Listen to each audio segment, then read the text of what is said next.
interpretation, right? And I guess monolithic would be a better term. It is monistic, but the interpretation that we have a moral imperative, that moral imperative is going to tell us what to do. The moral imperative, and I've done this before, say X, we don't do X, and therefore, because we don't do X, we have, and here's the value, and here's the judgment. The judgment is justified insofar as there has been a failure to conform to the values, right? So insofar as we fail to conform to the values, we now are judged by the system. These two together, the value and the morality, these two together account for the predominance of the opposite notion, that our morality is in a bad way, right? I keep on recognizing that I am the one who's specifically blamed, right? I am labeled a bad man rather than a good man. And we start to recognize that our systems of morality are askew, right? And obviously the systems collapse and we end in nihilism. The fact of credit of worldwide trade, of the means of transportation, here a tremendous maltrust in man finds expression. Another contributing factor is the emancipation of science for moral and religious purposes. A very good sign. Underline, underline, underline, underline, underline. A very good sign. I'll read that again, I'll read it slow. Number 3, the emancipation of science from moral and religious purposes. Now I want to stop, I'll finish this sentence just to finish it, and then we'll go back and analyze this, right? A very good sign that, however, is usually misunderstood. Okay, so, religion and morality have imprisoned something. And what has it imprisoned? It's imprisoned science. Right? So we have, in a sense, one bracket is religion. The other bracket is morality. Right? So religion is one bracket, morality is the other bracket, and what is imprisoned? Science. Science is imprisoned, right? And what he says, if I could keep this up here, sorry. Well, before I get into that, before I get into the emancipation part, he says, I want to find it, hold on. He says, and I can't find the actual quote. Okay, first line of note 62, first line of note 62. Critique of modern man, his moralistic mendaciousness, the good man, corrupted and seduced by bad institutions, right? Corrupted and seduced by bad institutions, right? These institutions, and he talks about religion in this, and he talks about morality. So that this becomes the bad institutions, right? This becomes institutional corruption, I-N-S-T-I-T-U-T-I-O-N. Institutional corruption, right? The institution of morality, the institution of morality, the institution of religion has corrupted science, right? They put a deadlock on science. But science, because of this quantum of humanness, has freed itself. Science is now liberated, right? Science is now liberated, right? So he says, now we go back to 63.3 on page 43.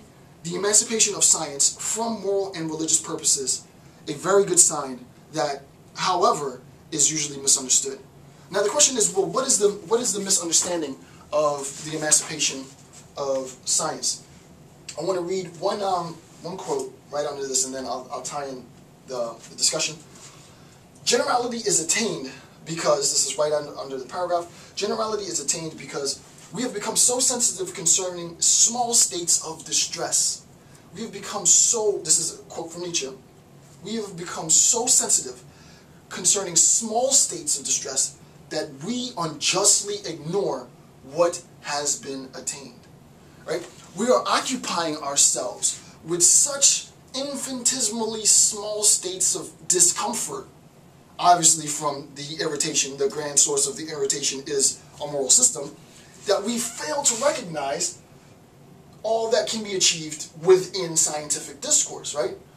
At least at this level, right? So look what science was able to do. He doesn't say this, but look at all the things that science was able to do. And you could go down the list. Science has given us this, science has given us this, science has liberated us from that. We now know it's not this, we now know it's not that. Here's all the things that science has done, right? And think about what science was for Nietzsche, and now compare what science is for us. Science is leaps and bounds ahead of where it was then, where it is now, right? Science has done a lot for human civilization. There's no denying that. The point is, it's liberated ourselves, but people fail to misunderstand, right? They fail to misunderstand this process. And the point is, what we have to recognize, and here's what's key, is that there will always be an attempt. It's not the case, right? I personally think it would be wrong to interpret that. Nietzsche says, science has freed itself, and now it's out there doing what it does. Going through this, and this is what I really, really liked about what Love 83 Forever said. She picked it up immediately, right? She said, she made a comparison between science and human beings. She might have read ahead, but what I thought was profound in her interpretation was that in note 57, she already recognized it. She already started to do the comparison between the process of science and then this anticipation of what is the process of human liberation then, right? Because science has freed itself, right? So shout out to Love 83 Forever, right? Big shout out. That was very, very insightful, right? So science, in a sense, has liberated itself, right? It's freed itself from the confines of the institutions of morality and religion. This is not me. Nietzsche says this himself, explicitly. It's parsed through multiple notes, but this is what he says, right? Science has gone through the process to help us achieve quantum of human achievement, quantum of humanness, by having, at least temporarily, liberated itself from institutions of, and these institutions are institutions of corruption, institutions of morality and religion. As Love 83 said, we need to figure out, in a sense, we need to replicate the same system that science has been able to free itself. If science as an institution has freed itself from other confining institutions, then we as individuals should be able to free ourselves from those same corrupting forces. So that's the parallel, right? The parallel, and this is not to read into Nietzsche at all. Like, you could defend this interpretation to the sentence, right? And I thought it was very insightful when I read her stuff. I mean, I read very slowly because I have to sort of absorb everything that's coming.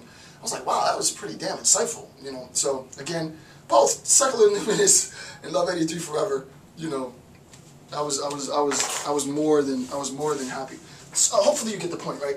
Science has found a way in which it liberates itself from institutions of corruption and oppression. Similarly, the history of European nihilism, individuals and